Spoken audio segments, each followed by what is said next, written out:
Do you feel like people are always trying to control you?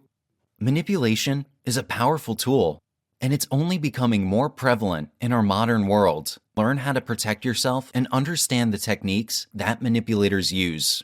Always have the upper hand and never get taken advantage of again. Hello, this is Vincent McDaniel, and you are listening to Manipulation, Master Highly Effective Persuasion, Mind Control, and Emotional Influence Techniques. Using dark psychology, how to analyze people, body language, NLP, and hypnosis secrets. Provided to you by United Audiobooks. I hope you enjoy my audiobook. Now, let us begin. Introduction. We sometimes regret what we say. Nonetheless, there are those individuals on the planet who are sincerely controllable, controllers, while others are manipulative and manipulators. They utilize uninvolved forceful practices to get what they want, and they will use these practices to anticipate and prevent you from saying or doing anything that they don't like, need, or care about. Ordinarily, you may not understand that they are engaging you in this sort of deed since they are adept at beguiling you and keeping the information they have stowed away. This is how the manipulator handles their victims, leaving them confused as to what happened. On the other hand, there are those enthusiastic manipulators and controllers who are plainer in their tactics. They use these strategies that will leave you humiliated, terrified, or at times use guilt trips, and frequently you as the victim will be left in an immobilized inclination and dazed. This is what the manipulator wants the victim to feel. They know the victim is dazed and cannot readily react to them. Therefore, they leave satisfied, and that is enough. Either way, intense manipulation can damage a person's psyche. The manipulator takes a shorter time to garner some data about their victim, and the deeper the info is acquired in this manner, the more confidence and power the manipulator gains, and the better they get at manipulating. This type of control will surely destroy a relationship since all respect, closeness, and trust will be lost. This is true whether the control is exercised in a personal relationship, a professional relationship, or other types of connections. Mental manipulation is one of the most well-known types of control. Because of how frequently it occurs, it may be difficult to determine how or when it happens. Simply put, consider mental control mind games. We all know someone who will kowtow to the boss or put you down to make themselves look better. People will exploit you this way, just in case you don't know what to look for. That is why it is critical that you concentrate on the subtleties of mental control and what to look for when these personalities put on a performance to achieve what they want. Knowing what to look for in people that employ these control techniques is your best defense against them. A better understanding of mental control and all of the procedures that go along with it. Manipulators follow patterns. Fortunately, by the way, they work. Most of these tactics all follow a similar pattern, and as a result, when you are able to recognize a pair, it becomes much more apparent of all of them collectively. This section focuses on what kind of framework mental control you should have, how it stows away, and what to do if you encounter it. It also focuses on what kind of framework mental control you should have, how it stows away, and what to do if you encounter it. With each type of control, know what kind of method to use and avoid being manipulated, etc. That the final step of recognizing what to do when you lose control is perhaps the most difficult, since the explanation for its difficulty stems from the fact that an inside-out understanding is the most important component of stopping it, and that can be difficult to obtain. However, if you have this information, you may use it for yourself in particular situations to assist others in achieving a tough goal in a peaceful manner or to generate money. Take, for example, the land business. Most of the time, It is the things that matter to a person that motivate them to purchase a home, not whether it has the most up-to-date construction materials. Real estate agents understand that the things that count are founded on simple, primal feelings.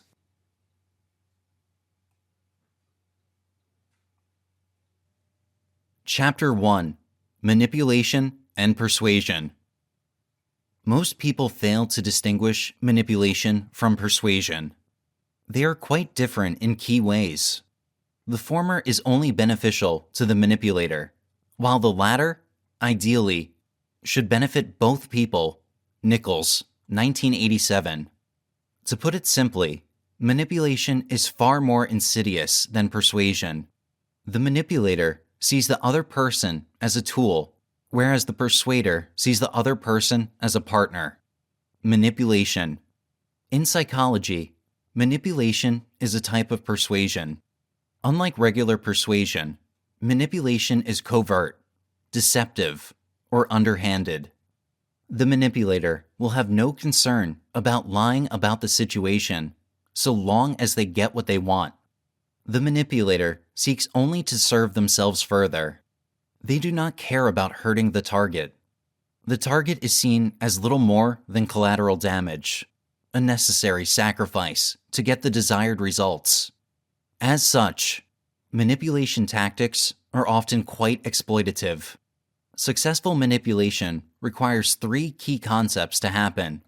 These 3 are: 1. Concealing intentions and behaviors while remaining friendly up front. 2. Understanding the victim's or target's vulnerabilities and exploiting those vulnerabilities to the manipulator's advantage. 3. Being ruthless enough to not care about the harm caused to the victim. Manipulation can take several different forms.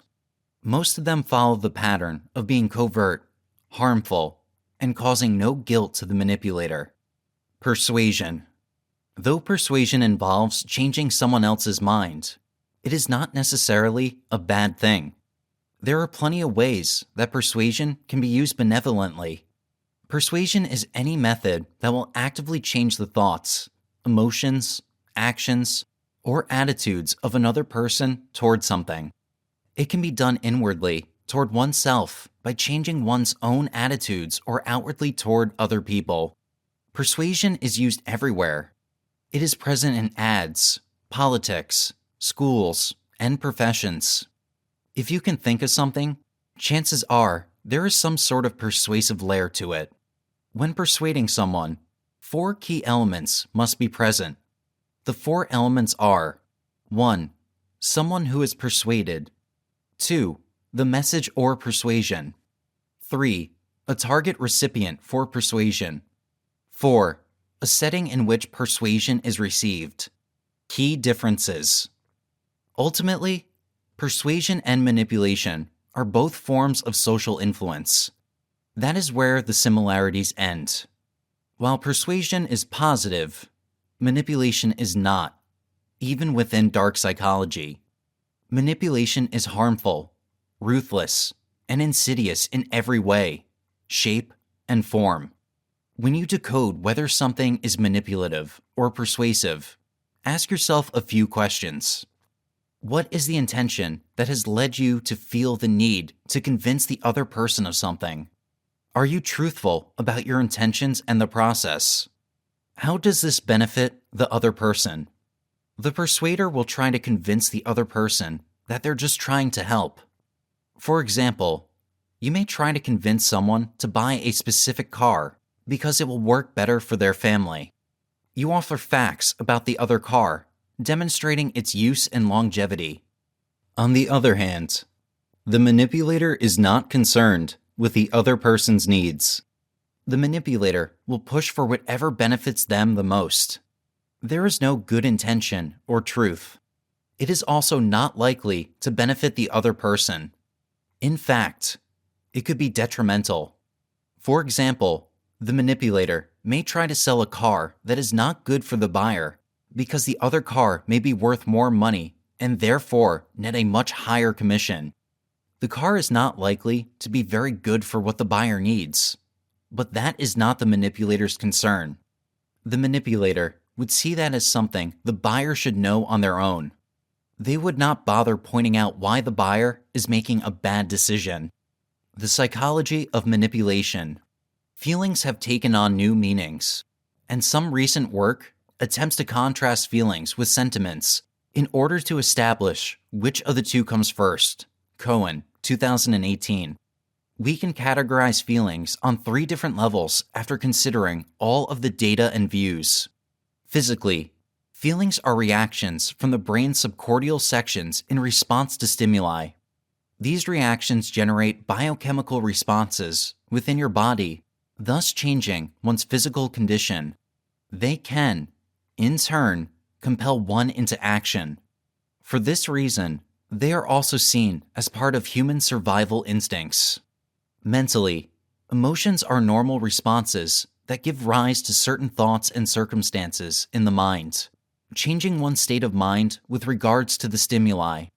For this reason, our thoughts are influenced by emotions before we can even think about them. It is therefore worth remembering how someone or something made you feel, as the emotional memory space is stored for you to mentally think about it down the road. Emotionally, this seems like an obvious one, but the emotional component is usually the most difficult to grasp.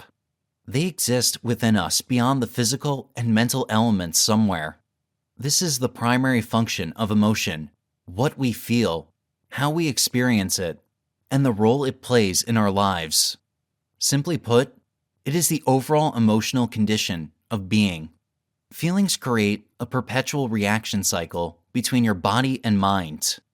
They can control or improve your exercises. This is entirely dependent on your relationship with them and your level of enthusiasm. Generally speaking, sentiments are reactions to various conditions that go a long way past the actual highlights of synthetic substances delivered inside the body. Emotional facilities range between liveliness, shock, and tension to distress, scorn, and fury. Hare, 2011.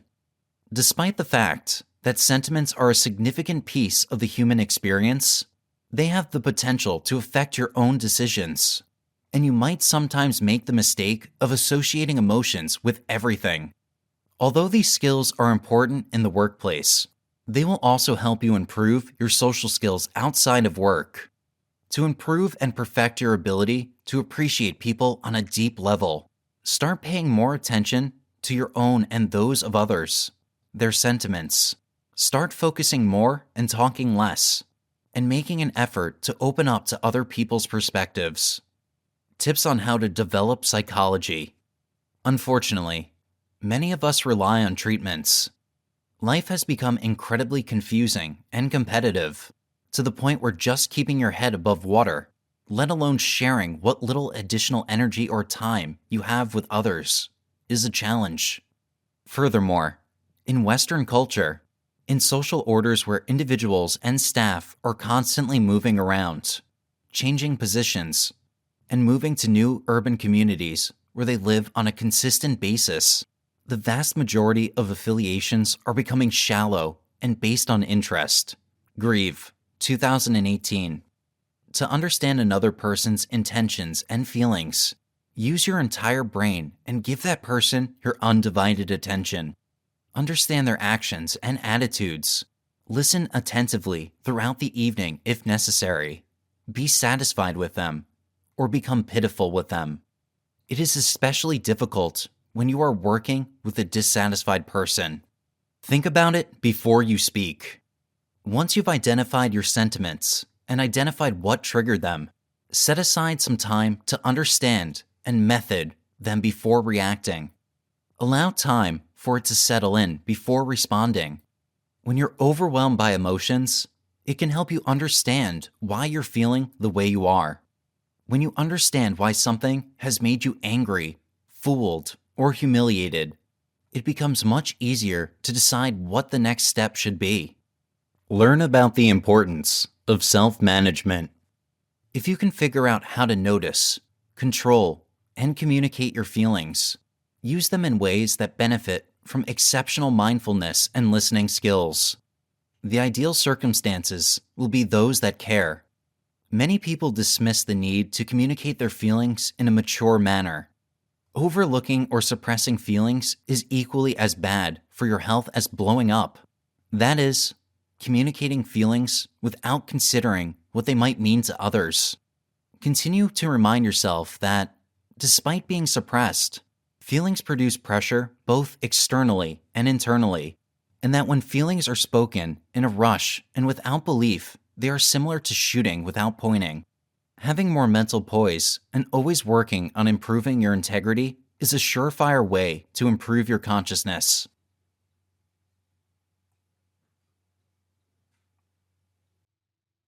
I hope you are enjoying my audiobook so far. It would be a pleasure if you could let me know how you are feeling about this audiobook in the comments section below. We would greatly appreciate it if you could also like this video and subscribe to United Audiobooks to have access to more best-selling audiobooks in the future.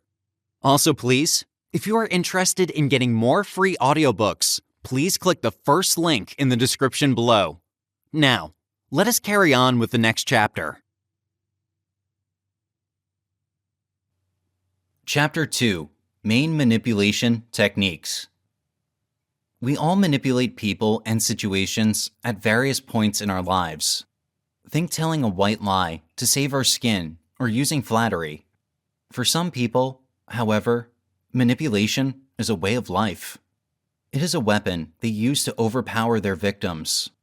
Sociopaths, psychopaths, narcissists, and other social predators are critical users of manipulation.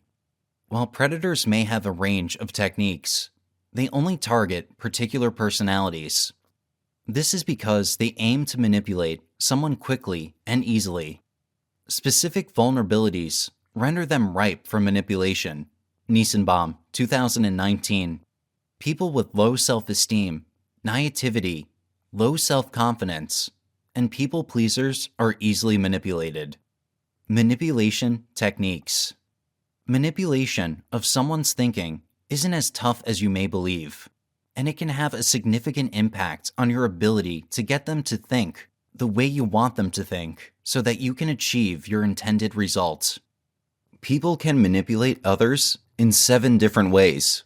By Senna, 2020.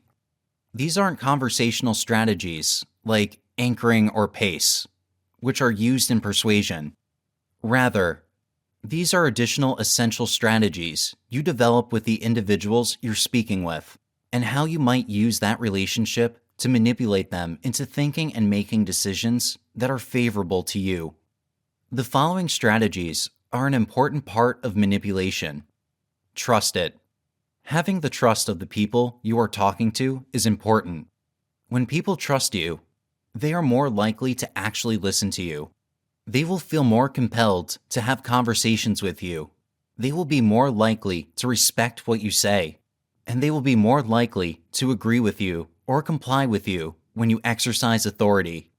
Gaining trust in your relationship comes from using tactics such as mirroring, as well as generally being trustworthy. Show that you genuinely care about what they are saying, and that you have an interest in their well-being. Make them feel as though they can feel confident in your ability to think for their better interest, so that they don't have to when they are with you. This way, when you make a request, suggestion, or subliminal command, they are much more likely to comply because they know you think with their best interest at heart. Yale, 2021. Because you have a cause when you are using any type of manipulation strategy. This means that you have a good reason for why someone should do something. When you have a reason why they should want to, or should want to do anything, they are much more likely to want to do it. The incredible thing about manipulation and mindset is that you don't need to have a great cause. As long as the cause is something that can be perceived as important and relevant, you can use it and it will work. Secret hypnosis. Manipulating people by hypnotizing them without their knowledge is a powerful form of manipulation. Technically, this is accomplished through the use of persuasion techniques such as pacing and anchoring. This is mentioned under the manipulation position because it is important and relevant in both strategies. If you want to persuade and manipulate people to do what you want them to do, hypnotize them secretly. Christensen, 2011. This is also relevant and important for deception and subliminal messages. When people are secretly hypnotized, you can speak directly to their subconscious. You don't have to worry about their conscious minds interfering. While you must accommodate their conscious mind during the conversation, you have a direct line of communication with their subconscious mind to help activate your mind control strategies. When you want to be in control of a conversation, it is critical to understand how important this process is and to activate it in every conversation, using irrelevant tactics to accomplish relevant goals. Perhaps you have heard of this technique before, but one of the best ways to get someone to say yes to what you actually want them to say yes to is to first get them to say yes to anything. Often, you want to start by getting them to say yes to things that are seemingly irrelevant to the overall picture. For example, if you want them to buy a TV, you might first get them saying yes by asking them if they are interested in having a more luxurious living room or a more comfortable space for entertaining. That way you can then naturally draw them towards a TV and get them saying yes about larger sales. You can also use this technique in many other areas. You can use it to get people to go on a date with you, to get them to go somewhere with you, to get them to give you things, or do any other number of things you might want them to do. This manipulation strategy really puts you in control and helps you get what you want. Soon, you will be able to get them to say yes to things that are unbelievably large. Using their feelings. Arguing with logic can be hard because most people are driven by feelings, not logic. Even if they are highly logical people, they are more likely to be driven by logic and emotions, not merely logic. That is why getting into their emotional state and using their feelings to get desired results is often the best way to get what you want. Proof of results. People have always been more likely to act when there is proof that the results are what they are looking for. This is why having proof of the results they can expect when doing what you say will be extremely helpful in getting your way. Think about it this way. Humans are herd animals. We do not like to be left behind or feel as though we are the odd one out. If you have proof that others have done it, then the people you are talking to are going to want to be one of those people, too. They will not want to be left out or feel as though they are the only ones not doing it, so they will naturally feel infinitely more inclined because they want to follow the herd, using irrelevant tactics to accomplish relevant goals. You may have heard of this technique before, but one of the best ways to get someone to say yes to what you want them to say yes to is to get them to say yes to anything. Often, you want to start by getting them to say yes to things that appear to be unimportant in the grand scheme of things. For example, if you want them to buy a TV, you might first get them to say yes by asking if they want a more luxurious living room or a more comfortable entertaining space. As a result, you can draw them towards a TV and get them to say yes to larger sales. This technique can also be applied in a variety of other situations. You can use it to persuade people to go out on a date with you, to accompany you somewhere, to give you things, or to do anything else you want them to do. This manipulation strategy puts you in command and allows you to get what you want. Soon, you'll persuade them to say yes to things that are enormously important to them, using their feelings. Arguing with logic can be difficult because most people are motivated by feelings rather than logic. Even if they are logical, they are more likely to be motivated by emotions. That is why getting into their emotional state and utilizing their feelings to achieve the desired results is frequently the best way to achieve what you want. Proof of results.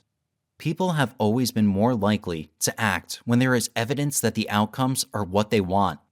This is why having proof of the outcomes they can expect if they do what you say will be beneficial in getting your way.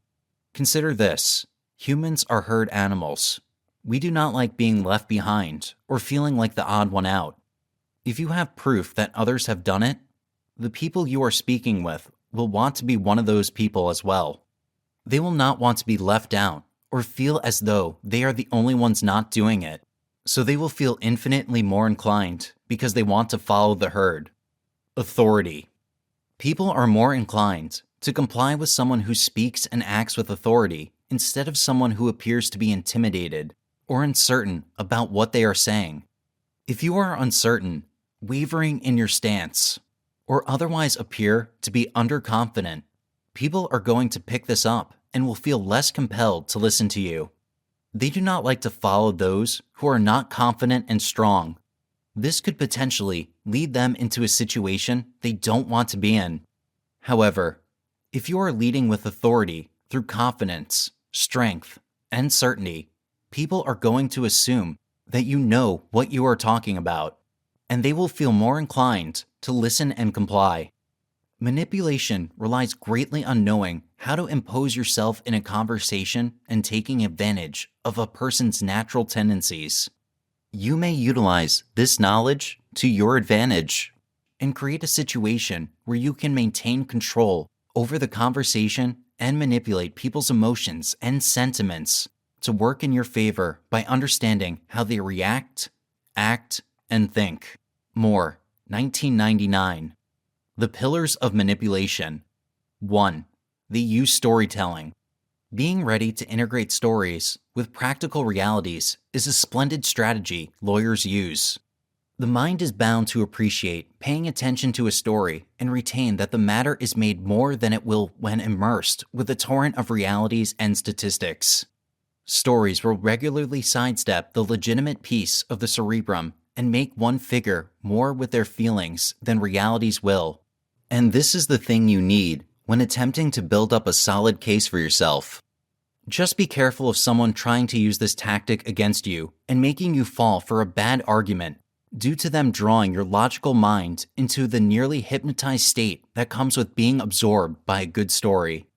It expands your suggestibility and diminishes your capacity to zero in on the facts. 2. They know their audience. Great lawyers highlight historical verifications on the expected hearers and judges they might need to manage and attempt their hardest to ensure that they can handle who is chosen to participate in their cases. Assuming they can take that component, they try to suggest their cases, and general methods of imparting suit the crowd they will introduce. You never know when you may end up in a circumstance when you need to discuss adequately with individuals who are not used to your typical style. You know how much you can learn about individuals you address if you influence them to approach your side.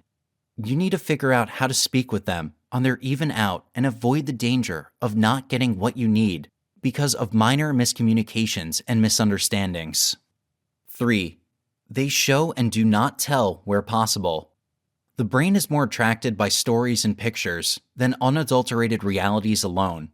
They are frequently really intriguing and more straightforward for the cerebrum to retain than dates, studies, and insights. The best lawyers know this better than anybody and use it for their full potential benefit. They will introduce proof where conceivable, rather than essentially alluding to it. They will continue to indicate back to it, even though the crowd knows it's there, to continue to support the honesty of their cases and restore themselves as the expert in that specific experience as they have visual proof of apparent truth. Be mindful of somebody who is continually nagging regarding a piece of evidence they might have shown you. Question it notwithstanding seeing it. Ensure that you are not succumbing to the old stunt of confusion just to be deluded by an accursed manipulator. 4. They are reasonable. There are moments when digging in your heels and locking your jaw can play against you even when you're in the right. Extraordinary lawyers know this and can recalibrate themselves to suit the collaboration and better increment the odds of getting what they want. You can consider doing this in your own life where you find minor focuses where you concur with your rival to bring down their safeguards. When their watchman is down, you can return and show them the rationale in your place of view. This can be an extraordinary strategy since individuals are bound to get down to business when it appears power is the primary way out. So out of nowhere, changing the game on them can befuddle them into thinking they are getting what they need to be perceived by others, while you are covertly catching them in your snare from an alternate angle. 5. They appeal to emotion. There isn't anything more grounded than having the option to utilize feelings to keep someone reeling and making them eat out of the center of your hand. Advocates will regularly do this by driving observers crazy on the remain to make them good in their declaration, if it suits them, causing a jury to feel terrible for a litigant whether or not they are blameworthy, making potential customers trust them, regardless of whether it's to the most significant advantage of the customer or not. Make sure to consistently keep your head and utilize your rival's feelings against them where conceivable. Winning or losing at rounds of control frequently comes down to feeling more than they do with realities.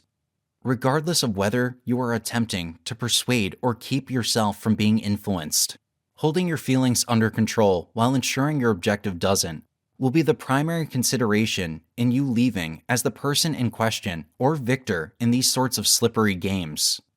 6. They watch the audience's body language.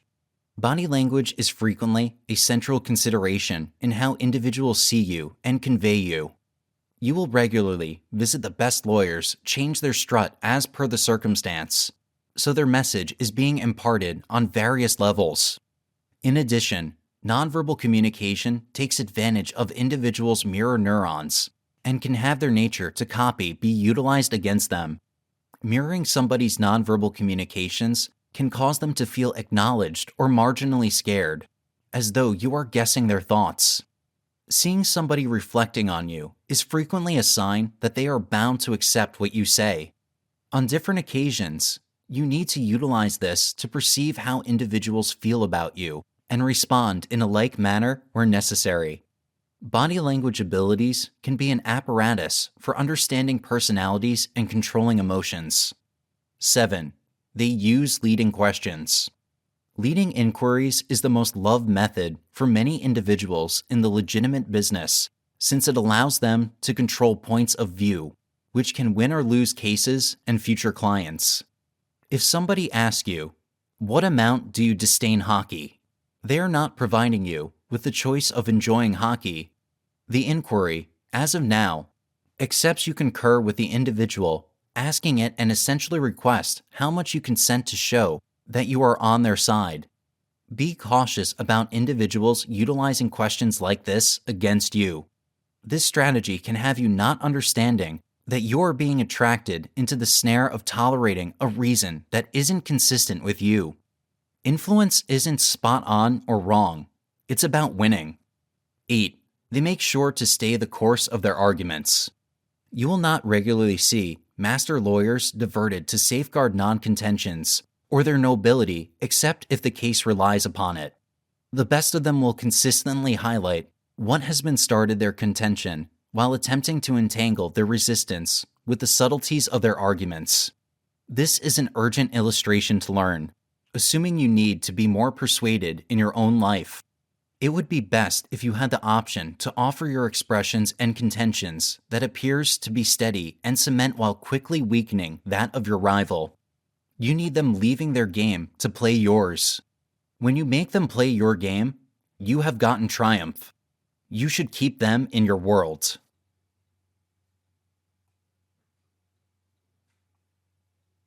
Chapter 3: Emotional Manipulation. In this chapter, we will explore how people who exhibit deviant personality traits may use dark psychology to manipulate and control others. Types of emotional manipulation. Discussing manipulative behavior accurately requires two perspectives: from the perspective of clinical psychology and from the perspective of everyday relationships. We will begin by discussing different types of emotional manipulation using clinical terminology. Many clinical psychologists have studied and classified manipulative behavior according to well-established theories of behavior modification and cognitive learning, Brown, 2019.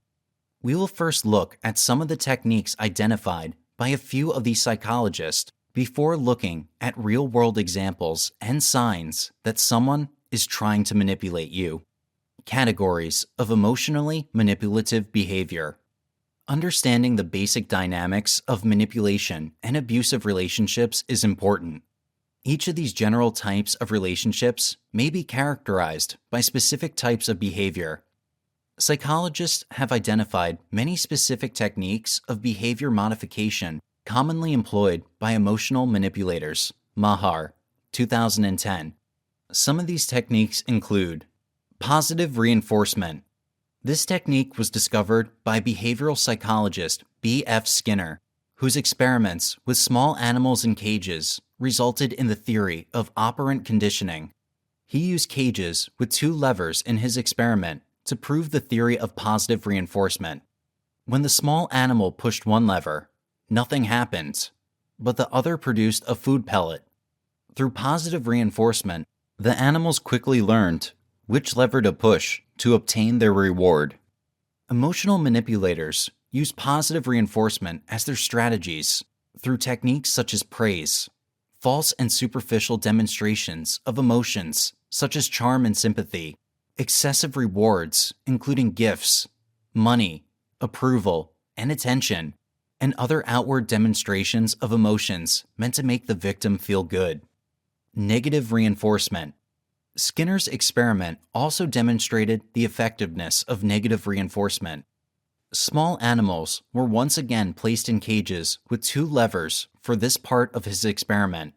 This time, the cages were charged with a low voltage of electricity, causing minor discomfort to the animals placed inside. The animals would enter the cages and press one of the 2 levers. One of the levers had no effect, while the other cut off the electrical current, relieving the discomfort. The animals quickly learned to press the lever that reduced their pain. Emotional manipulators also employ negative reinforcement in their strategies by using techniques such as removing someone from a difficult situation or relieving them of responsibility to complete a previous agreed job or task in exchange for some type of favor. Intermittent reinforcement. Intermittent reinforcement, which can be positive or negative, is used to instill doubt, fear, or uncertainty. An emotional manipulator may train his or her victim by imposing inconsistent reward and punishment mechanisms in order to reduce the victim's sense of control, autonomy, and confidence. In a romantic relationship, for example, the predator may condition the victim to wear specific clothing, listen to specific music, eat specific food, and work at a specific job.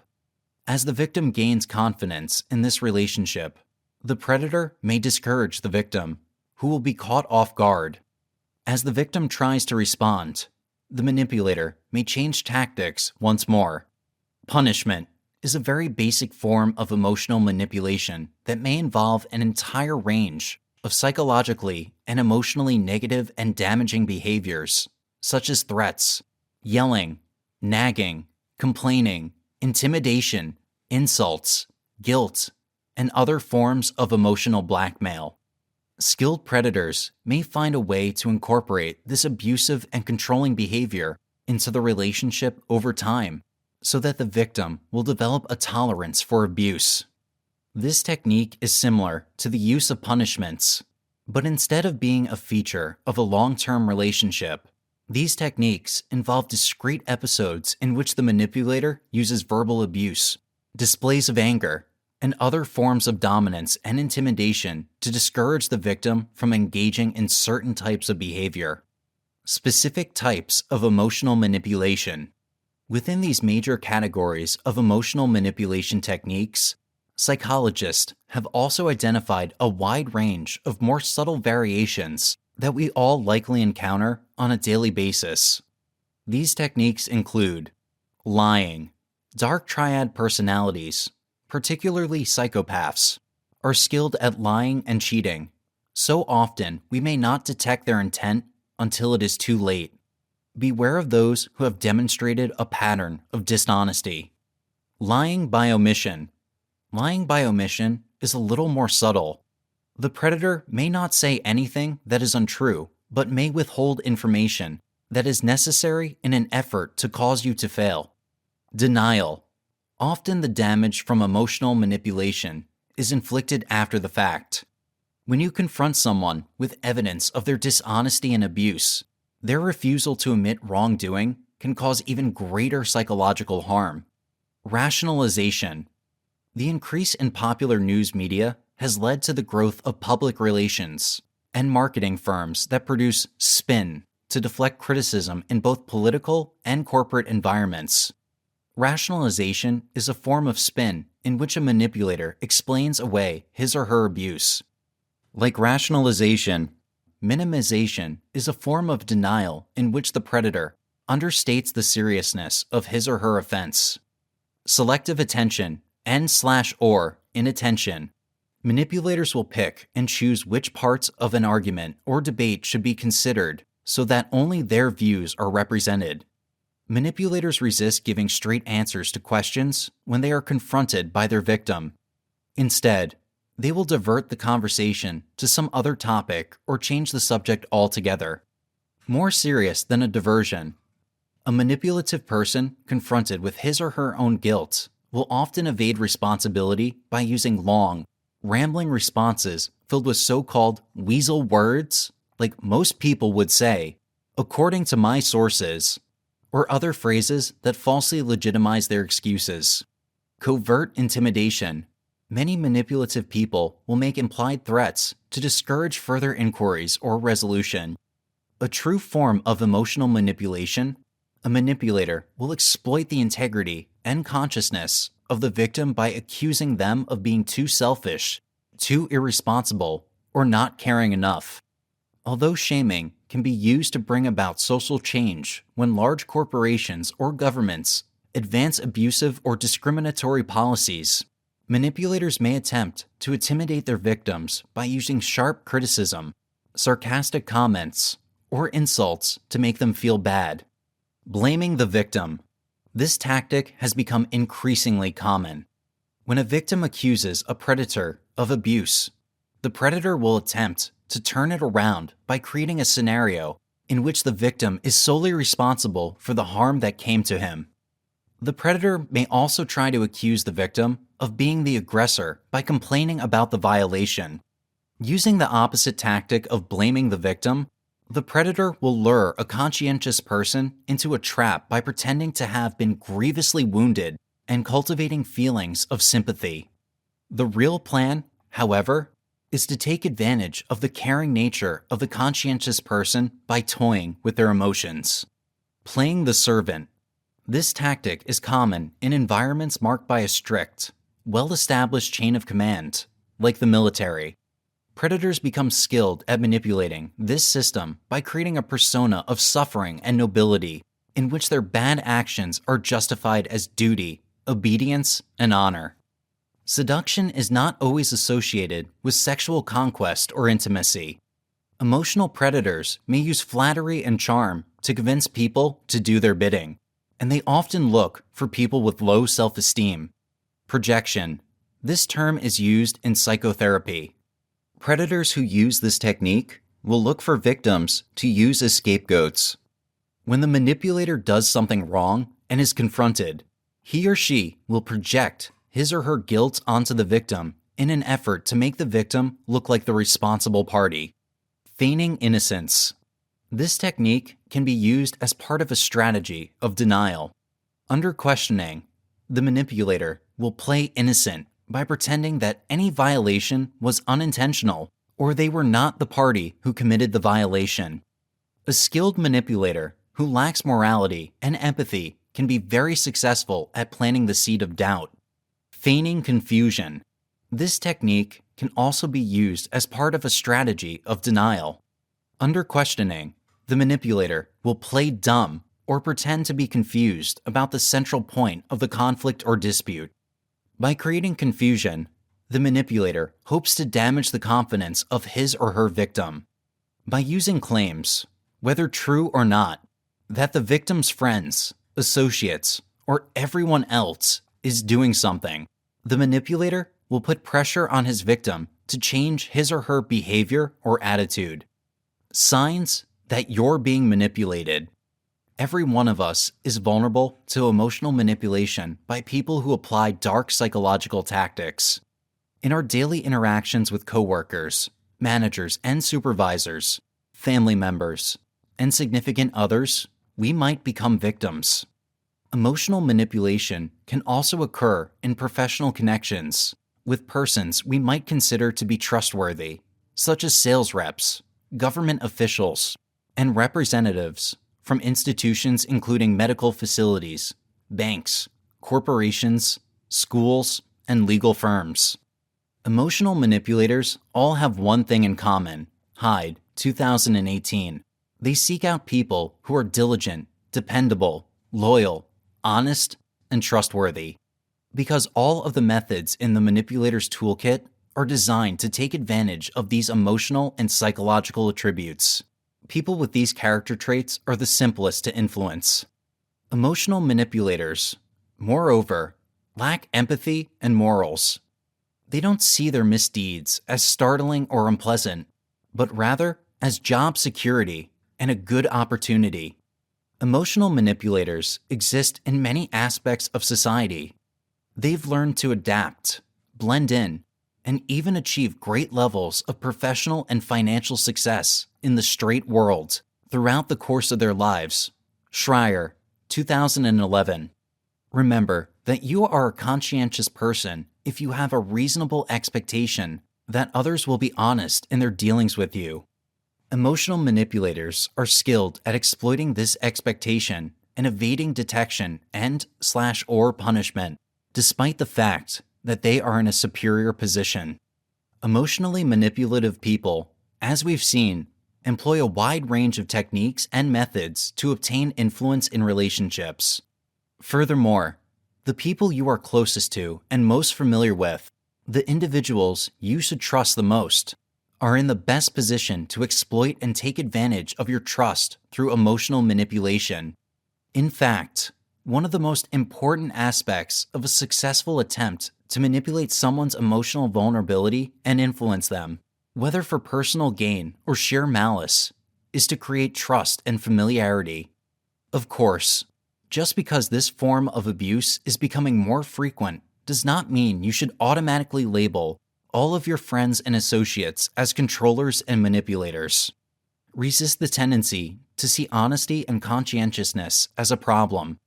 Emotional manipulation victims, on the other hand, are frequently ignorant that they are being manipulated and exploited. Thus, it is critical to understand how to spot the signs of manipulation. You will achieve a greater degree of happiness and success, and can avoid many of the problems that plague people who are unaware of what is happening to them, or who have been intimidated into not reacting by devising a healthier way of resolving disputes and conflicts, or devising an exit strategy to protect yourself from any further damage. By devising an exit strategy to protect yourself from any further damage. By devising an exit strategy to protect yourself from any further damage. By devising an exit strategy to protect yourself from any further damage. By devising an exit strategy. You may have been exploited or violated by an emotional predator at work or in your personal life. To say the least, the prevalence of this abnormal behavior and the extent to which it has become accepting is alarming.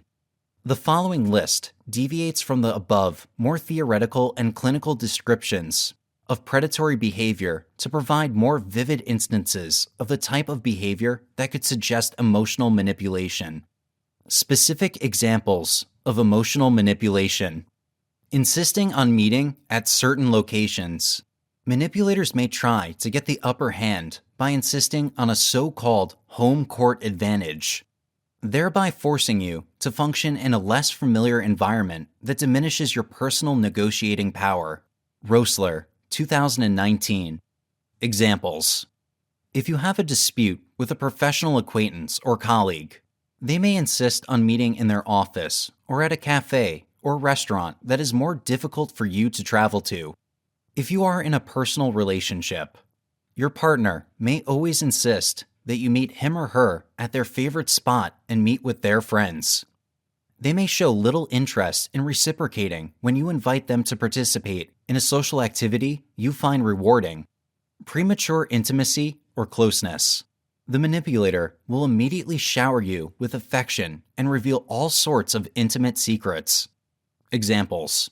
In a personal relationship, the manipulator may begin by saying, "No one has ever made me feel this way before," or, "I know we were meant to be together." This type of intimacy and closeness can occur in a professional setting as well. "You know, I've been watching you work, and I can see how skilled and talented you are." A coworker you don't know well may say, "Nobody ever gives you the credit you deserve." Managing conversations by always requiring you to speak first. In professional relationships, this is commonly used as a sales and negotiation technique to mine you for your information to make a more lucrative sale. Examples. A salesperson may say something like, "Rather than bore you with details about our products or services, why don't you tell me about yourself and how you think we can help you?" In personal relationships, this technique can be used to gain a power advantage. Skilled manipulators will conceal their true motives by saying things like, "I may have been wrong, but first I'd like to hear your side of the story." Distorting or twisting facts. Whether in personal or professional relationships, manipulators will use conversational techniques to distort facts in an effort to make you doubt yourself and back down. Example. A manipulator may use a phrase like, "I understand how you feel. I'd be angry too. But the truth is, I never made that comment. I don't think your memory of that conversation is accurate. I know what you meant to say was that."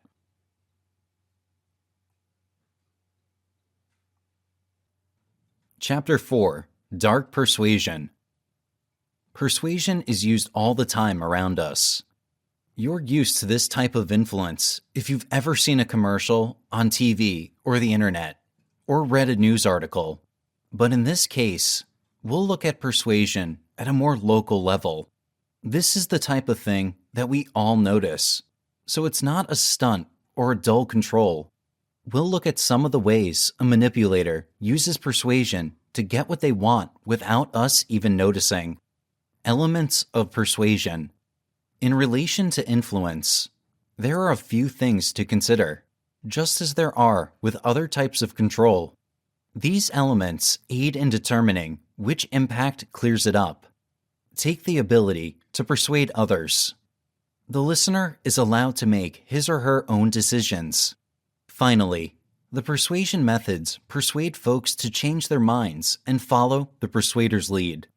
The subject can choose how they want to receive it, whether they want to buy anything or not, and whether they believe the evidence supporting the influence is convincing enough to change their minds.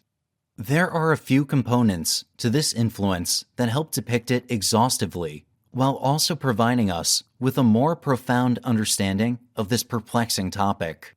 The fact that influence is frequently iconic is the most important aspect of this topic.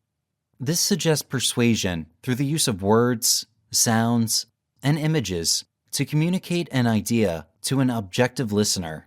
There is a pretty simple rationale behind this. In order for one person to persuade another to behave with a specific objective in mind, they must first demonstrate why they should act sad, not the other way around.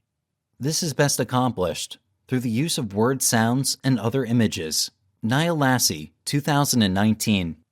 To demonstrate your position, you can use language to start a debate or argument. Pictures are an excellent way to demonstrate the proof needed to persuade someone to go for it. There are certain nonverbal cues that can be used. They aren't always as effective as words and visuals, though. The next point is that influence will be used to deliberately influence how others act or think. This one is self-evident. You don't use influence to persuade people to change, provided you don't try to influence others on purpose. The persuader will use a variety of methods to persuade the subject to embrace it in the same manner they do. This could be as simple as having a dialogue with them or showing them proof that supports their point of view. However, In order to change the subject's mind, it could involve a lot more difficult methods. Influence has the obvious feature of allowing the subject to make a choice. They are given the freedom to make their own decisions in this way. Regardless of how hard someone tries to persuade them of something, they don't need to go out in most cases. Red Kozavuva, 2017. Even if the subject hears 1,000 advertisements about the best car to buy, if they don't like the brand or don't need a new vehicle at that time, they will not go out and buy it. Consider this. If the topic is opposed to early termination, regardless of how many people come forward to emphasize how amazing fetus removal is, it's unlikely that the subject will change their minds. This provides significantly more decision-making capacity than other types of brain control, which may explain why many people do not believe this to be a kind of mind control when confronted with it. Influence is a type of mind control that can take many forms. While training, spellbinding, and control should all take place face-to-face, and in some cases, in complete separation, influence can take place in other ways. Subliminal persuasion. Subconscious influence refers to a marketing message that is shown below the line of shopper attention in order to persuade people to change their minds without their being aware of it. This has to do with persuading people by means other than words. Some of our advancements in scent, visual perception, sound, contact, and taste are influenced by subconscious influence strategies. There are primarily 3 subliminal strategies for influencing someone. They include building a relationship. Building a relationship causes the other individual to feel great. This will make the other individual feel more at ease. This can be refined through a sound perception power that coordinates with their disposition or state. These aids assemble trust. The power of conversation, the force of an amazing, persuasive individual is abundantly associated with a publicist transformation. The right words assist with your simplicity. In a conversation or partnership, suggesting useful and beneficial things to a power partner allows an individual to be more open to fresh considerations. Basic persuasion techniques. A few procedures can be used to make influence more successful. Different types of influence are being introduced day by day to all listeners. For example, a film organization will zero in on convincing their listeners. 3 influential strategies have dominated since the introduction of this theme, Dove, 2020. Create a need. This is one of the strategies that the controller frequently uses in order to shift the perspective of their listener. This creates a need, or more accurately, a desire for a need that the individual already possesses. The listener will eat out of the persuader's palms, assuming it is done well. This indicates that, analogous to the demand for self-actualization, the controller should make use of the listener's basic needs. Food, for example, is something that most people have to make do with, and delayed necessity will be a serious issue.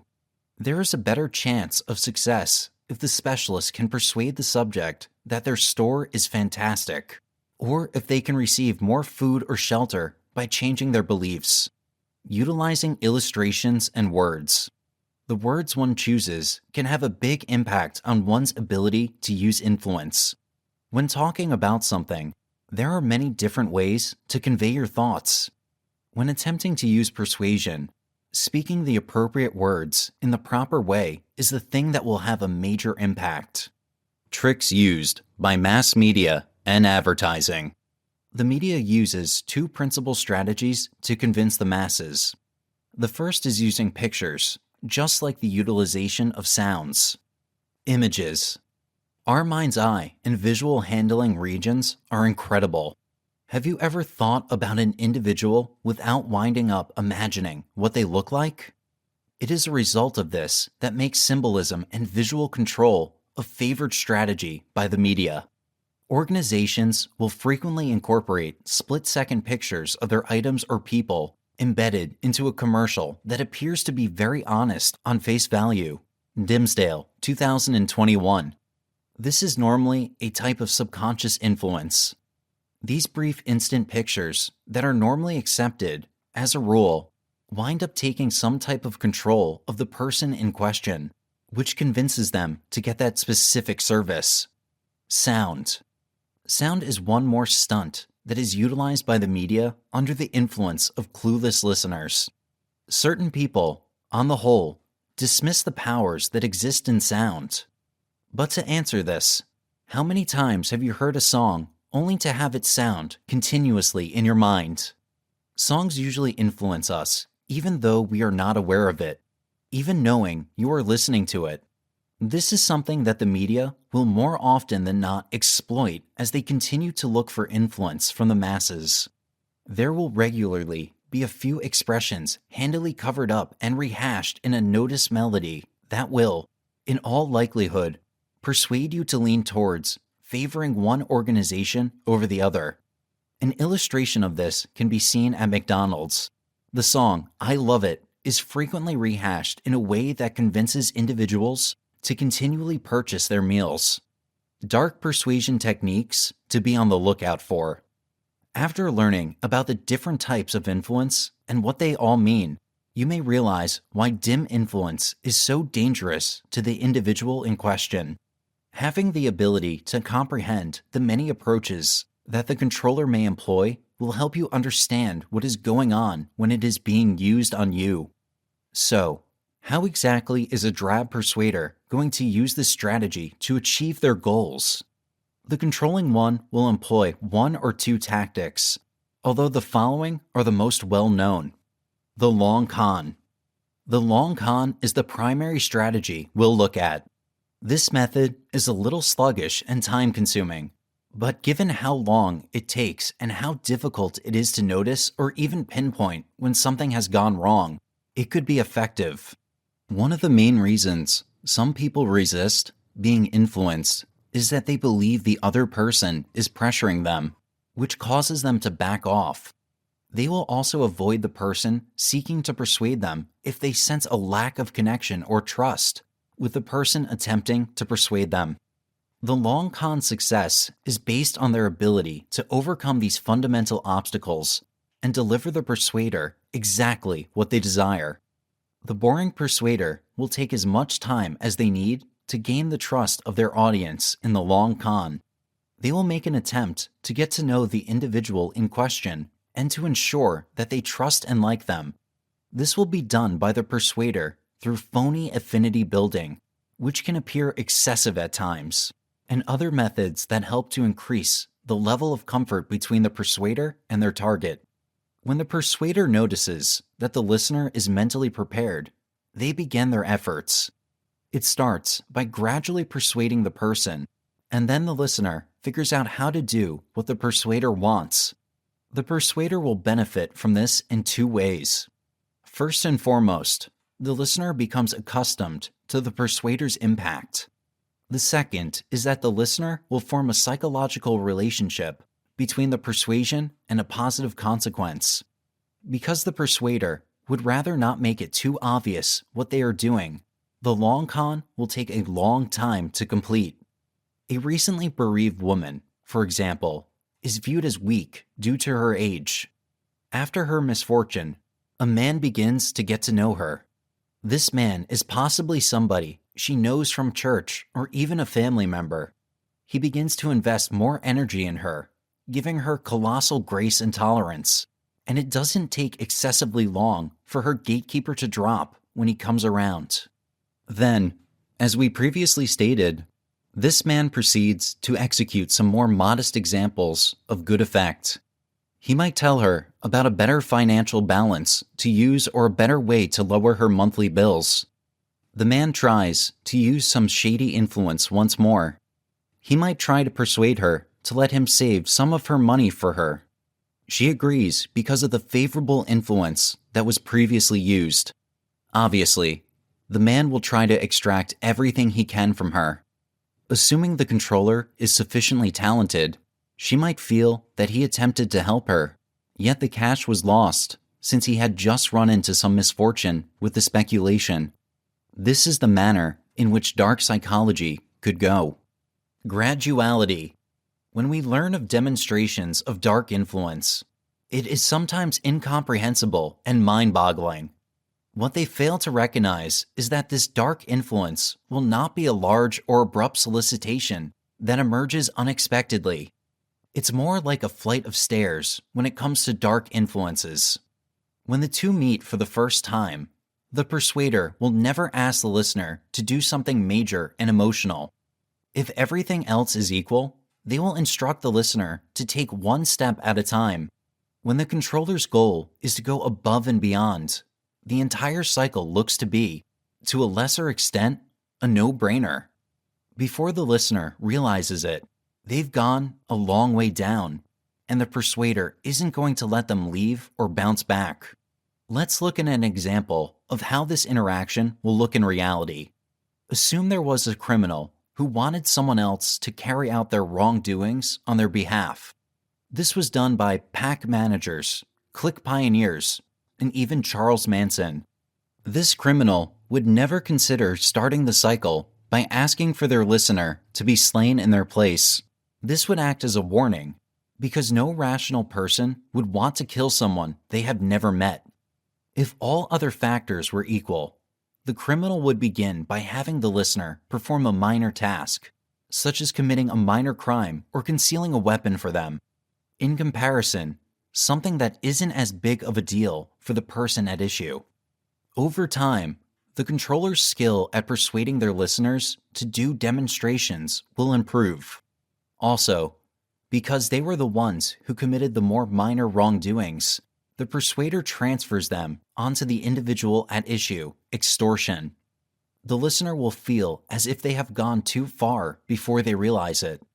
They will then be encouraged to commit some of the most heinous atrocities imaginable. Also, people will commonly do this today because they believe they have no other option. Dark persuaders will be experts at leveraging this graduality to help them broaden the scope of their influence over time. They'll recognize that no one will immediately recover from any major wrongdoing or offense. The persuader strives to create an extension to arrive along these lines. When the listener perceives how far along they are, it is past the point where it is possible to turn back. Chapter 5: Concepts of Hypnosis. Before learning the different techniques of hypnosis, understand how the mind works and how people communicate and behave. Make hypnosis effective and efficient. The human mind is a complex mechanism. Learning these concepts enables you to hypnotize anyone, anytime. Understanding these hypnosis concepts helps you recognize which technique to use or is being used on you. The power of suggestion. Sometimes, people act based on someone else's suggestions. The power of suggestion is what advertisers use to convince consumers to buy a product. Hypnotists also use this power of suggestion to induce hypnosis. The most common example of the power of suggestion is the placebo effect. This is a suggestion during the waking state. Doctors, nurses, and pharmacists apply the power of suggestion to patients. The doctors would sometimes give an ordinary pill to patients. Patients who believe that this pill cures their disease feel better. Why? The doctor suggested that a particular pill could heal them. Combined with the power of language, suggestion creates expectations. Barbaraz, 2011. It creates a powerful way of making the hypnotized person move towards his or her dominant thoughts. The power of imagination. The human mind is capable of unlimited imagination. Together with the power of suggestion, you can create endless possibilities. Visualization scripts include the power of imagination. This power helps people achieve anything. Consciousness versus the subconscious. In psychology, the mind can function on conscious and subconscious levels. The conscious part is what you can control. The conscious mind makes decisions, thinks logically, and performs cognitive functions. It is the origin of willpower and the reorder of short-term memory. It dwells in the past, present, and future. On the other hand, the subconscious mind controls body functions and automatic reactions and reflexes. You do not think before you act. Like a computer program, once the run button is hit, similarly, the subconscious mind automatically executes whatever actions a particular body part or organ is required to do. Examples are breathing and blinking. The subconscious mind is the seat of habit and long-term memory. It does not change so easily. Embedded memories, actions, and reactions in the subconscious take time or years for new ones to replace them. The subconscious controls self-preservation mechanisms. This is the reason hypnotists cannot make a person do something bad while hypnotized. The mind generalizes and filters events, actions, objects, or anything seen, felt, heard, tasted, and experienced. Generalization is the ability of the mind to think in blocks or concepts. It makes thinking quicker, especially in times of danger. Filtering is the ability to block sensory inputs and delete negative mental images. Language patterns. Hypnotists use language patterns to hypnotize other people. These patterns include disassociation, supposition, double blinds, metaphors, embedded commands, exploration, and anticipation. Use of metaphors. Metaphorical language patterns are an excellent way to make other people trust you. They can relate to what you are saying. With metaphors, you can speak about the lives of your targets. Double binds. This linguistic pattern offers choices, usually two, for your subjects or targets. Whatever the answer is, the outcome is the same.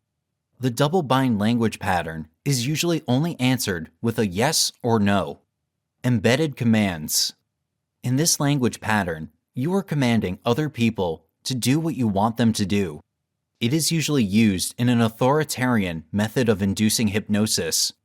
When we examine induction scripts more closely, we discover that all induction techniques, with the exception of nonverbal methods, use embedded commands to provide suggestions and seek permission. Disassociation. This pattern uses an out-of-body experience. Many people fall into a dissociative state when they experience stress or traumatic events. This disassociation seems to be a natural response for most people. Disassociation happens naturally during hypnosis. You can utilize this natural occurrence to hypnotize other people. The laws of the mind. Thoughts affect the body. If the mind thinks you are strong, the body seems to follow. This is the reason that constant emotional stress weakens the body. You can use this law to induce hypnosis. If your target thinks that hypnosis is possible, they are more susceptible than those who are skeptical. Concentrated attention. The more you consider something, the more real it becomes. For example, imagining yourself to be more sociable or productive at work will cause your conscious mind to believe it. As a result, you plan how to achieve your goal. Concentrated concentration, on the other hand, has a negative impact on people who have difficulty distinguishing between reality and fantasy. These people live in a cocoon-like world at times. This mental law can be used in hypnosis to hypnotize anyone and improve your subject ideas. If you pay close attention to your targets, they will believe everything you say. Dominant effect. People create habits over time. They hold on to this habit to rationalize their behavior and thoughts. Once an idea is embedded in the mind, it takes time for it to be replaced by a new one. For new ideas to replace old ones, people need strong emotional connections. Otherwise, consequences will follow. Association. People occasionally experience when they can correlate such emotions to something, which is the polar opposite of disassociation. For example, Classical music relaxes the mind, while metal rock music evokes harsh and negative vibes. Reverse effect. This law proposes that the conscious mind cannot force the subconscious to follow. The greater the effort of the conscious mind to understand or remember something, the harder it is for the subconscious to respond. Negation. The mind does not know how to compute negation. When you say, "Do not think of this or that," the first thing the mind does is think of this or that. For example, "Do not imagine that this elephant is violet." The mind interprets it as, "See the elephant, it is violet." Compounding. This law utilizes the compounding effect of repeated suggestions. Every time you make the same suggestion to the same person with only slight variations, you create a pattern. In the succeeding hypnosis, induction is easier than in the first to third sessions. Core beliefs. Core beliefs are created early in life. These beliefs determine who you are and what you are in life. However, every core belief does not define all aspects of your life. One core belief may define how you deal with your social life, but not how you manage your work environment. These core beliefs are consistent with the rest of your life, but can be altered through hypnosis, willpower, and other life-changing events. These beliefs play a big role in retaining long-term problems in your life. Understanding these personal core beliefs will help you know exactly how to hypnotize someone. Hypnosis facts. Hypnosis is the susceptibility of the mind to suggestions. Despite this state, a person under hypnosis subconsciously knows what is being done except that he/she allows these things to happen. Common applications of hypnosis include hypnotherapy, which aims to improve well-being. You cannot inflict damage on a person in a hypnotized state. Even in such a state, a person can react to danger. The mind has defense mechanisms that are hard to understand. The practice of hypnosis has been around for so many centuries. Pune, 2012. Lately, scientists have devoted time to studying and explaining how and why it is possible. Many theories arise regarding the different practices of hypnosis. Here are the truths about hypnosis. Hypnosis is a natural, inherent trait. It happens to everyone, in some form or another. You may not recognize it, or may even deny that you witnessed it at least once, maybe more. Each person may drift in and out of the hypnosis state. For example, you are reading a novel. You are so engrossed with the story that you do not hear your significant other asking you a question.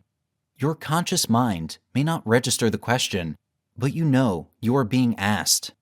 In some ways, it resembles hypnosis. Others do not call it that way. Since it is a natural trait, a hypnotized person is not at risk of getting stuck in one state or another. They drift into a wakeful state of deep sleep. Thus, hypnosis is not dangerous. The experience is like listening to a boring speech and zoning out until the speaker finishes. Some may feel disorientated, but such feelings do not last. Hypnosis is not a sleep state. Although the word hypnosis comes from the Greek word hypnos, which means sleep, it does not constitute a normal sleep state. A hypnotic state seems like you are asleep, but your mind is aware, awake, and responsive. You hear everything. Your senses heighten. Hypnosis does not make a person weak-willed. A hypnotized person is susceptible to suggestions, but it does not mean they are weak-willed. They remain in control. In fact, they can stop hypnosis anytime they want. If hypnosis makes a person weak-willed, hypnotists could abuse such power over a hypnotized person. A lot of hypnotists can command a person to do everything they say. Fortunately, a hypnotized person remains in control. This is despite his or her high susceptibility to suggestions. Relaxation is not a prerequisite for hypnosis. You can hypnotize a person anywhere, anytime. provided that person is willing. You may even do it during a strenuous activity. Hypnosis can bring relaxation, but relaxation is not a prerequisite. Hypnosis does not cause permanent amnesia.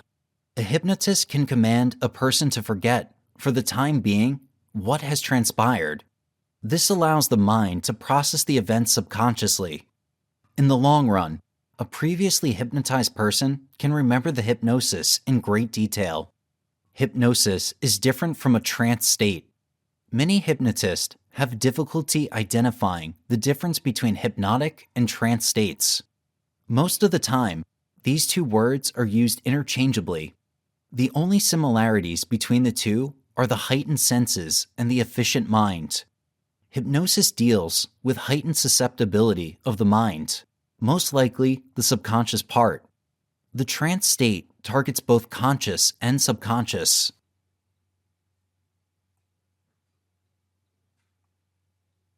Chapter 6: Tips to Read and Analyze People. Take note when somebody sends a chill down your spine. You don't know why, but you felt awkward around the person you were confronting. In spite of your best efforts, you couldn't come up with an explanation. The main thing you knew was that you were scared of the individual before you had no clue about how to defeat them. There was a reason for this stomach response. You sensed something wrong with this person. You didn't have to know the particulars, and all that made a difference to you was that your responses were precise. Your senses did their job. When you first glance at somebody, your oblivious brain goes through a wide range of data to think of what it accepts as a substantial perusing of the individual. This occurs beneath your awareness. This implies that you are not mindful of what's going on, but you can react to it without exertion. Responding without qualms is a helpful characteristic in an endurance setting. You are doing whatever it takes not to justify what and why when in an endurance setting. You basically respond without much forethought, without burning through important times that could be the contrast between life and death. However, assuming you are not in a last chance circumstance, do you want to act on impulses? Will your impulses help you discern whether the person at the interview is lying or is uncomfortable about something? Or to determine how your partner is feeling during an argument? There are many motivations, regardless of whether you have a fair response. When you can examine somebody, you are more ready to adapt. Then, you can act objectively. Rubin, 2012. You can plan how best to respond to the situation. This implies that in the cutting-edge world, when circumstances are seldom decisive, putting forth an attempt to change to react sanely is key. Know what the issue is and how to react appropriately. Why do people analyze others? Analyzing individuals is something used by different individuals to various limits. The most essential reason why you might conclude that you wish to examine somebody is that you want to get them. When you have the proper strategy for getting others, you will find that having an intellectual rather than a passionate associate is basic to setting up genuine association with another person's mind. Consider, briefly, that you are attempting to land an arrangement with a vital customer. You understand that the arrangement is necessary if you want to keep your job and possibly advance, but you also understand that it will be a difficult task to complete. Assuming you can pursue another person, you can adequately permit yourself the capacity to genuinely realize what is happening in their mind. Think about it. Let them know if the customer is awkward and if they react appropriately. See if the customer is being dishonest and react accordingly. You can determine whether the customer is uninterested, feeling compromised, or even irritated with your endeavors to impact the person in question, and you will then sort out some way to reply. When you can comprehend another person's mentality, you can manage yourself. You can calibrate your conduct to ensure that you will be persuasive. You can ensure that your customer feels good by having the option to change your conduct to discover what was causing the inconvenience in any case. In the past, having the option to self-direct and having the option to pursue others was basic in a few different circumstances too. If you can pursue another person, you can shield yourself from any danger that might emerge. Assuming that you can pursue another person, you can essentially comprehend their position better. You can learn how to convince or control the other individual. You can get the individuals to do things that they would otherwise avoid. Ultimately, having the option to investigate others has so many basic advantages that it is advantageous to have the option to do as such. Fostering this range of abilities implies that you will be more in touch with the feelings of everyone around you, allowing you to ensure that you have a higher capacity to appreciate people at their core because you have come to understand what feelings look like. Recognize your own feelings through self-reflection and to figure out how to focus on the development of your body. The capacity to dissect individuals can be priceless in practically any setting. How to analyze people. Though it might sound startling, figuring out how to investigate others isn't nearly as troublesome as it might at first appear. There are no muddled principles that you want to remember or any abilities that you want to master. Get familiar with examples of best practices and what they mean. This is on the grounds that once you recognize the practices, you can sort out the intention behind them. The more you think, you may figure out what it is that someone's eyes are restricting to a meaning and then identify it with the use of a few distinct tasks or practices. When someone's speech and nonverbal communication aren't in sync, you can figure out what to expect. When individuals don't understand how nonverbal communication works, it rarely lies, so you may rely on it for essential information if you're dealing with others. The attempt to comprehend humans is based on the fact that it is commonly known that there is a cycle between considerations, sentiments, and behaviors. Your ideas become sentiments. Your sentiments influence your behavior, as evidenced by your body language. Most of the time, this is an unnoticed cycle. You have no idea what is going on. In any case, a few treatment schools, such as intellectual social brain research, have decided to distinguish and use this cycle. If you recognize the existence of this cycle, you can take advantage of it. Essentially, look at a person's behaviors and then trace them back to the emotions that underpin them. This is the reason nonverbal communication is so critical to comprehend. Takahashi, 2020. When you can get what is new with somebody's conduct, you can comprehend their sentiments. When you comprehend their sentiments, you can discover the hidden musings that they have. This is about the closest thing to mind perusing that you can ever achieve. To break down others, you have a basic cycle to overcome. Learn the impartial standard of conduct. This is the individual's default conduct. Search for deviations in that unbiased conduct. After that, you put together groupings of practices to figure out what's going on with the other individual, and then you investigate. This cycle is easy, and if you can figure out how to do it while also figuring out how to decipher the different sorts of nonverbal communication, you will find that understanding others would never be easier. Establish a neutral baseline behavior set. The most difficult part of being able to study someone else is determining how to discern their standard of conduct from their own. If you can accomplish this, you will distinguish how those individuals operate in a nonpartisan context. You will have a good idea of what that person's traits are. Anyone who appears to be held or unusually afraid, for example, will almost certainly display a few signs of distress. They may fold their arms to shield their bodies, or they may stand guardedly and refuse to make eye contact. This is a classic nonverbal communication pattern that is consistently demonstrated by people who are lying and don't have the foggiest notion, as you will learn later by browsing.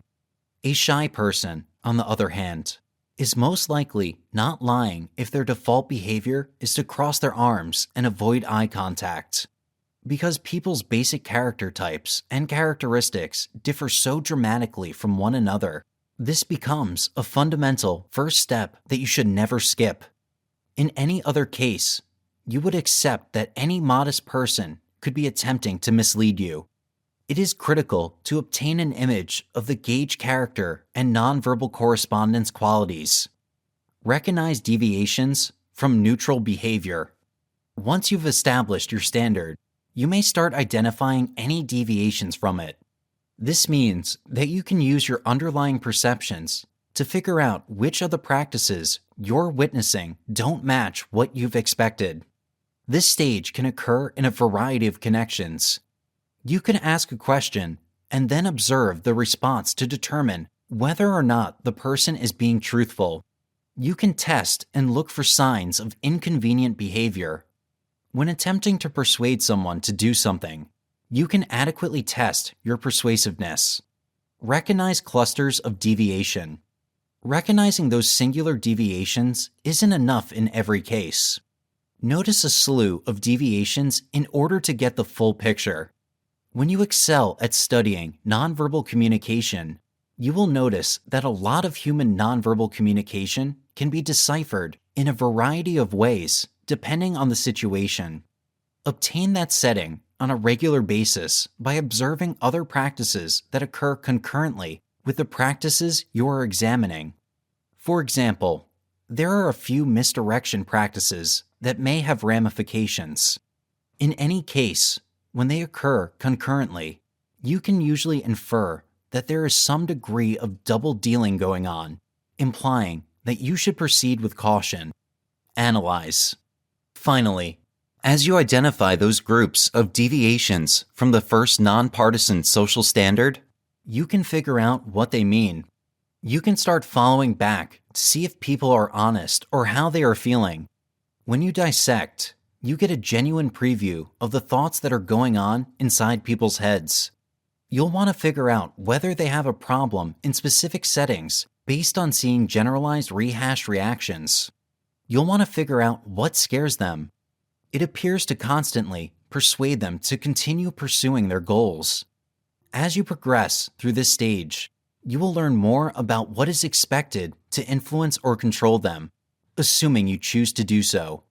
When to analyze people. Individual analysis is one of those skills that may be put to use in almost any situation.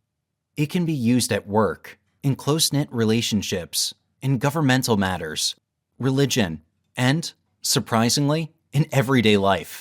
Because of this adaptability, you may notice that you are always scrutinizing others, which is okay.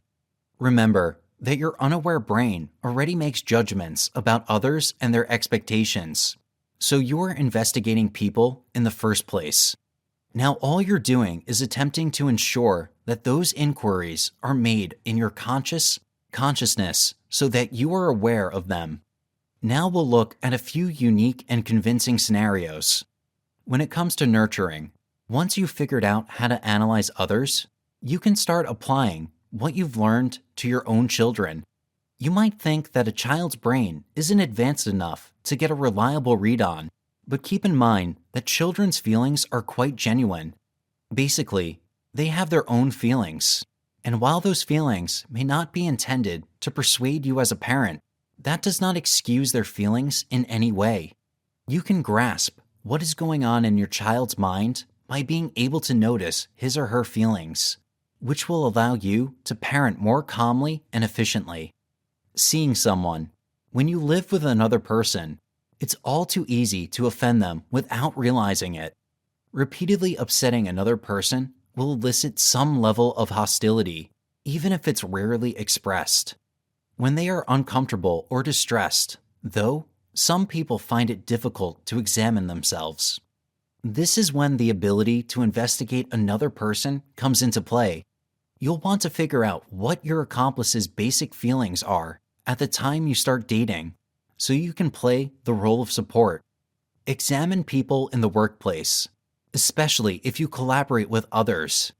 Perceive how your colleagues view you. Past that, You may also work in a field that expects you to have the option to get great readings on somebody in the first place. In any case, regardless of whether they are honest with you, you can tell how they are feeling. If you're an attorney, deconstruct the honesty of your customers and those you're interviewing. If you're a salesperson, indicate whether or not you've been persuaded in your efforts to complete a purchase. When you're working with people in broad daylight, protect yourself. You can tell if you're safe when you can read others, regardless of whether they're undermining or suspicious. This means that you may prepare yourself, regardless of the situation, to ensure that you are always ready to respond.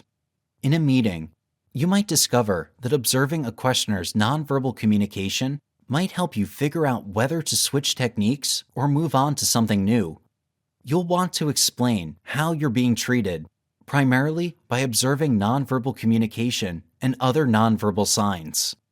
When watching introductions, when you're watching a presentation, a speech, or an address, it's easy to fall into the trap of taking everything at face value. After all, why would someone go to the trouble of informing you of a lie? This is because you're succumbing to one of the criteria of influence, the temptation of power. At the end of the day, you trust the individual's speaking authority and hence think they are trustworthy. If all else is equal, try to see the other person for who they are by figuring out how to decipher their nonverbal communication. By finding out how to deconstruct a politician on TV, you can detect if he or she is uneasy or dishonest. When you're competing with another individual, ordinary feelings run high on both sides. When things that were not suggested can be expressed, no one is thinking clearly.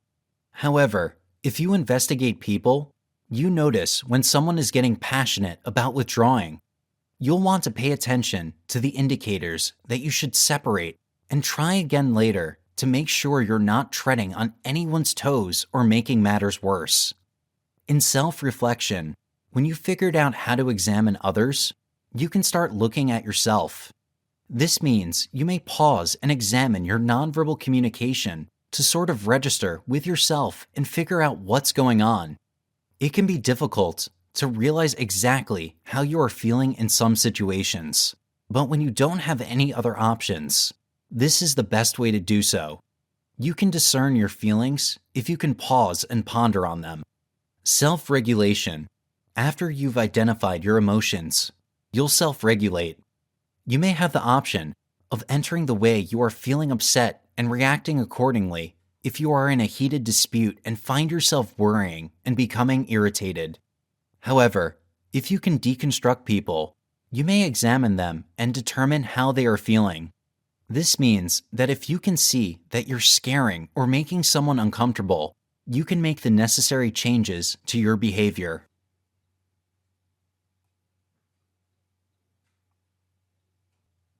Chapter 7: Manipulation through NLP. Neurolinguistic programming was developed in the 1970s and is a form of mind control. Many researchers were dealing with new theories of behavior and psychology during this period, which you may learn more about as we go through history. The NLP approach looked to use knowledge and skills that had been gathered, both as a consequence of men who had used hypnosis and mind control in the past.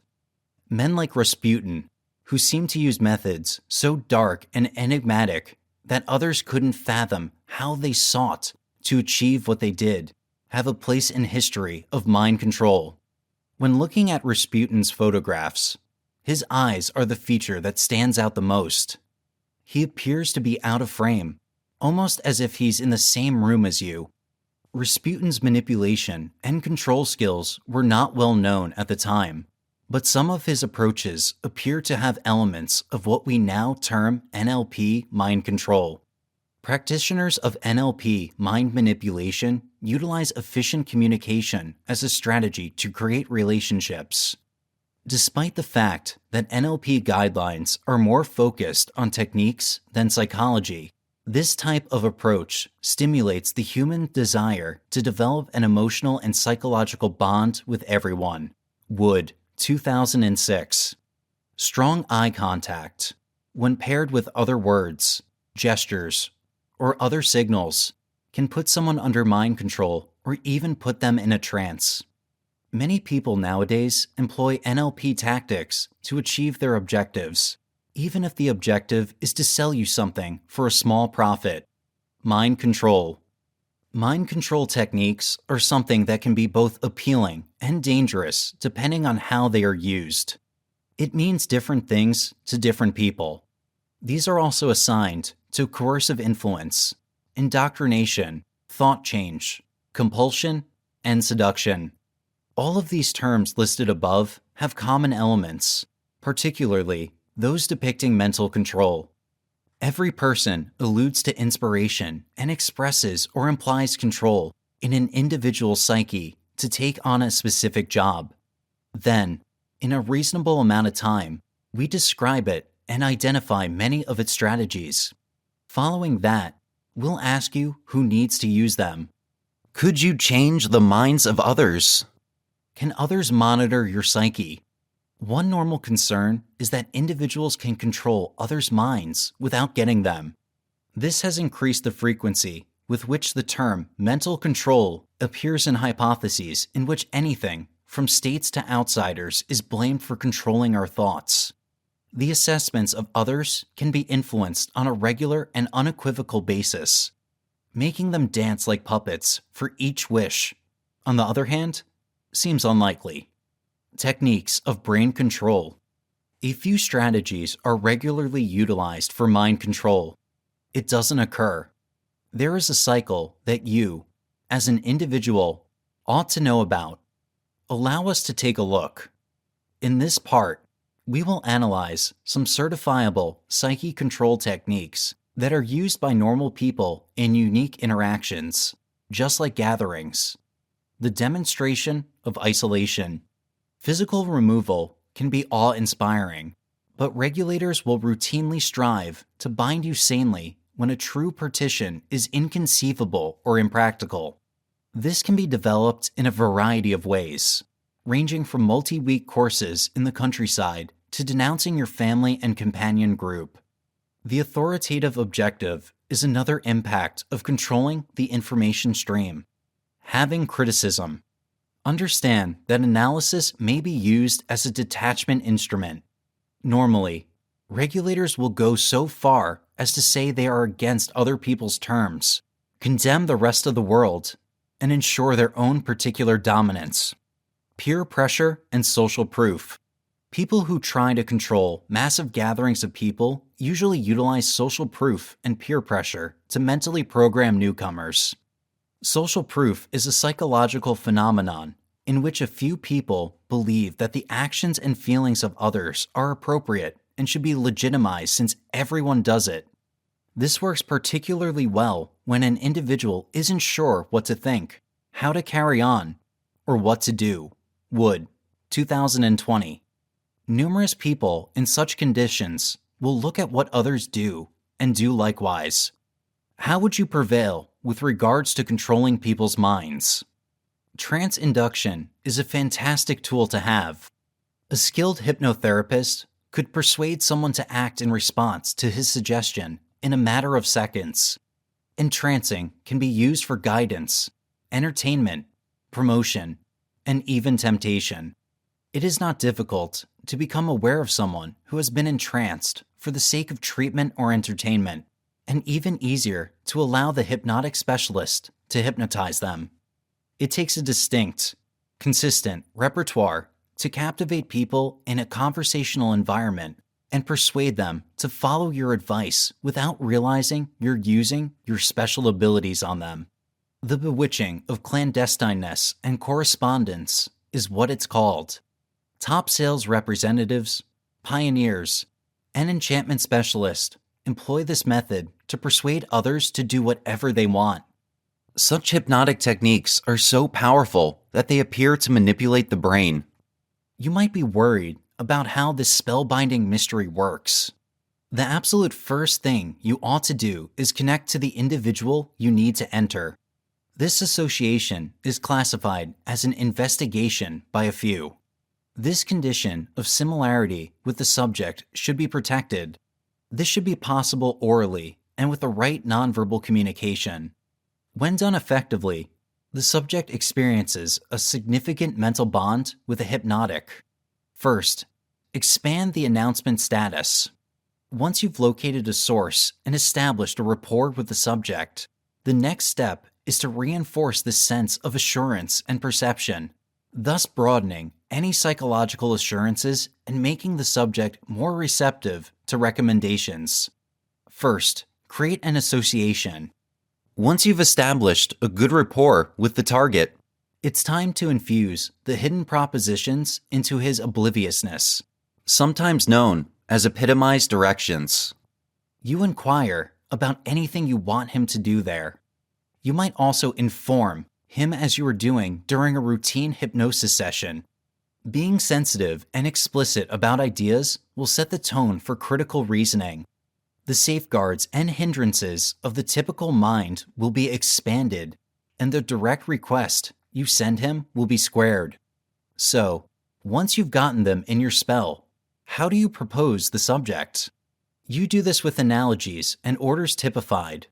So, what's the significance here? Entrancing images or successions are mesmerizing reports explicitly planned. They use fascinating material and deliver ideas or directives directly to the unaware to get through decisive thinking obstacles. This deceives the audience into thinking we're talking about something trivial when we're actually talking about something else, which is the metaphor's true meaning.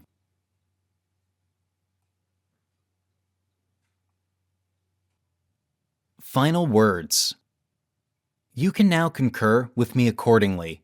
The evaluation that control is everywhere in our regular routines. Even while you sleep, there is a brand somewhere that is looking to unleash their manipulative marketing campaign with the goal of making you spend your money. While you slave away helplessly in front of your boss, there is rarely any guarantee that you will advance. In your own connections, there is presumably somebody who is professing to be your companion, yet is just paying special attention to themselves. It nearly seems like no matter which way you turn, there is somebody holding back to impact your best course of action. This can be very overwhelming. Being controlled doesn't feel better. Realizing that all you thought was valid was a modified reality made by a manipulative individual causes you to feel double-crossed and, occasionally, moronic. You can't help thinking about why you didn't see the warnings and what you might have done any other way. The reality of the situation is that, however shrewd you think you are, there is constantly somebody who accepts they can outmaneuver you. Enter your newly learnt control methods. This book was designed to teach you about manipulation and how to avoid being manipulated, as well as how we can manipulate situations in general to our own favor when need be. You don't need to pause for a minute or two and watch others take control and get what you need when you can do it without anyone else's help. Affecting others to satisfy your desires is well within your capabilities if you disguise and combine the lessons and techniques in this book. It may appear to be a difficult trip, particularly if you are accustomed to offering others what they need and getting nothing as a trade-off, but it isn't. Figuring out how to control individuals isn't something that ought to overwhelm you. It just feels overpowering now, since you are learning this multitude of new things at the same time. With time and practice, the things you have learned will turn out to be natural. You will wind up grinning and being at ease without contemplating it. Work on your nonverbal communication. You'll be surprised at how much more you can learn from people and your surroundings. Turning into an expert controller will take you longer than a couple of days, but it will be worth it. Keep in mind, you are on solid ground. If you've enjoyed this audiobook and you've learned more about the secrets of manipulation, an honest review is always appreciated and will help me reach new listeners just like you who'd like to discover dark psychology.